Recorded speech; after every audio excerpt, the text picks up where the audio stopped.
Good evening and welcome to Tucker Carlson Tonight. Elon Musk became famous as a businessman. He makes electric cars and rockets and has become the single richest person on planet Earth by doing that. Elon Musk is not from the United States. He grew up in South Africa, and yet he has a keen and precise understanding of how our system was designed to work. As he put it on Twitter last month, quote, "Free speech is essential to a functioning democracy." And then Musk asked his 80 million followers on Twitter a very simple question, quote, "Do you believe Twitter rigorously adheres to that principle?" And overwhelmingly, they answered, no, it doesn't. So Elon Musk understands something about Twitter that many people in our country don't understand, which is it is the single most important forum for speech possibly in the world. Not because it's the biggest, but because it's where elite opinion is incubated. And so free speech on Twitter matters. And last month, Elon Musk gave the impression that he planned to do something about it, that he planned to open up Twitter. He bought 10% of the company. Now, today, Musk has just put in an offer to buy 100% of Twitter at $54 a share and take the company private. Now, from a business perspective, this is a very tempting offer for the company. In fact, his offer represents a 54% premium over the company's share price the day before he began investing in it. He wrote a letter to Twitter's board last night. Quote, "Twitter has extraordinary potential," he wrote. "I will unlock it." So this is more than a business play. In fact, it's not an overstatement to say it could be the single most important development for free speech in the modern history of the United States. As Musk put it, Twitter's potential is to be, quote, "the platform for free speech around the globe." Twitter will, quote, "neither thrive nor serve the societal imperative in its current form. Twitter needs to be transformed as a private company." Musk then made it clear that he has no confidence whatsoever in the people who currently run Twitter, including its pro-censorship CEO. Quote, "If this deal doesn't work, given that I have no confidence in management, nor do I believe I can drive the necessary change in the public market, I would need to reconsider my position as a shareholder." That means if Twitter's board rejects Elon Musk's offer, they will need to explain why to their shareholders they turned down a deal that would make the shareholders much richer. So by doing this, Elon Musk is putting everything on the line. He knows how important Twitter is to the people who run our system, who run the global system. For them, censorship and propaganda are not a feature of their rule. Their rule depends on censorship and propaganda. If you are offering policies that really benefit nobody but yourself, you have to lie about them and you must prevent anyone from complaining about it. So censorship and propaganda are at the very heart of neoliberalism. And Elon Musk is challenging all of that directly. He's the richest man in the world. He's not trying to make more money. He's not donating to a foreign charity or creating a tax shelter for himself, at least in this case. He's using his money to allow at least potentially Americans to speak freely. Is it distressing that our own democratic system isn't working, that you would need some rich guy to swoop in, Deus ex machina, to save free speech in the United States? Of course it is. Is it sad that we're all desperate for Elon Musk to save us? Yes, it is. But who else is going to save us? Nobody at this point. So, of course, corporate media, which exists to stifle the views of individual Americans, hates the idea, and their first move is to mock it. Watch. He says he wants to pay $54.20 a share to buy up the rest of Twitter that he doesn't have. Of course, 54.20, that's 420. That's a code for marijuana, which he very much enjoys. So is this all a troll or is this very real? It's just so bizarre. Right. I mean, the 420 coding and everything. Is it just a troll? Right. I mean, if he's not going to negotiate, he says, this is my last and final offer. I'm not going to negotiate here. Is this just some sort of game? Is he doing it for the lulz? It can't really be real.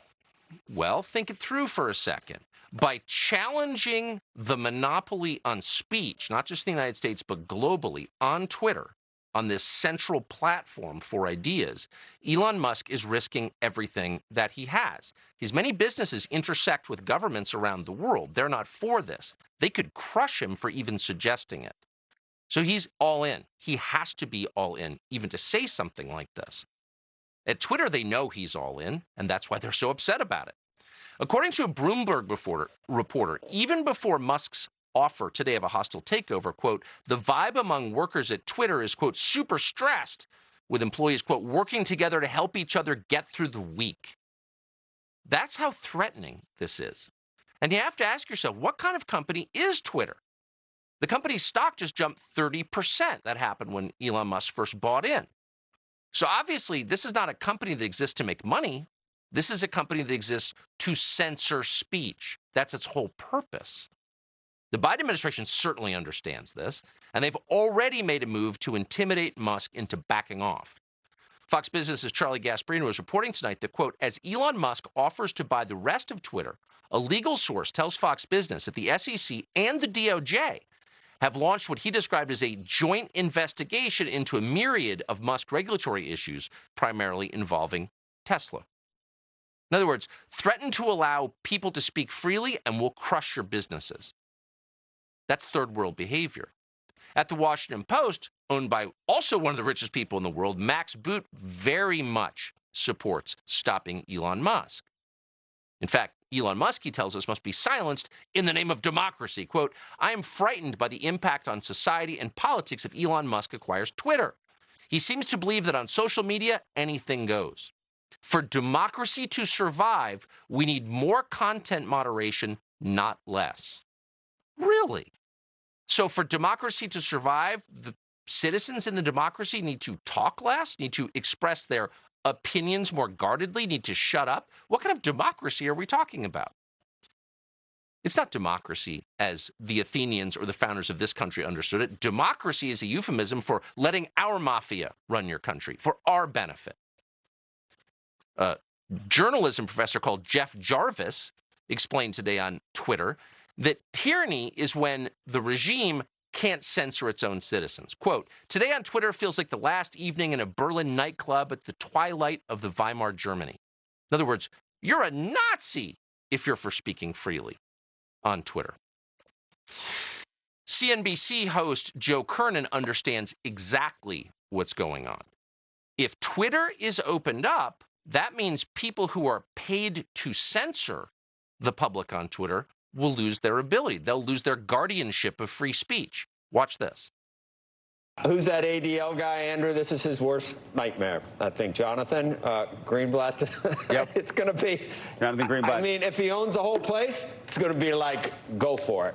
I think it's going to be, and the Orange Man probably going to be back, and this is unbelievable. He's exactly right. Again, you can't overstate what a threat this is, not simply to the people occupying seats of political power, but to the whole nonprofit universe that exists and thrives and becomes rich, supporting them through censorship and propaganda. So a group like the ADL or Media Matters take money in order to censor people. They issue some report calling you a racist, and then social media shuts you down. Elon Musk is saying, no, people should be able to speak freely. That would mean the end of their control over speech, groups like the ADL and Media Matters. So the media and these nonprofit groups have to stop this before it happens. Here's MSNBC telling you that Elon Musk must be stopped because he's a bigot. He's one of the most thin-skinned people on social media. And this week, he tried to come for Senator Elizabeth Warren, who tweeted, let's change the rigged tax code so that the person of the year will actually pay taxes and stop freeloading off everyone else. Well, Elon wasn't happy, so he did what he always did and stomped his little feet and insulted Senator Warren, calling her an angry mom and referring to her as Senator Karen.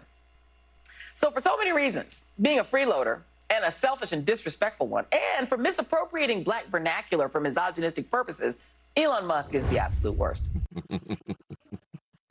So all of a sudden, the political party that's supported almost exclusively by oligarchs like Jeff Bezos and the Google guys is telling you that it's dangerous for rich people to have too much control over speech. Really? Facebook is controlled by one person, Mark Zuckerberg, but that's not a threat because Mark Zuckerberg is happy to work on behalf of the Democratic Party. Once again, if anything, we are understating what a big deal this move on Twitter by Elon Musk is. If free speech is restored to even one big social media platform, it all comes tumbling down.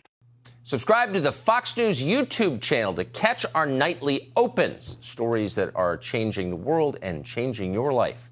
From Tucker Carlson tonight.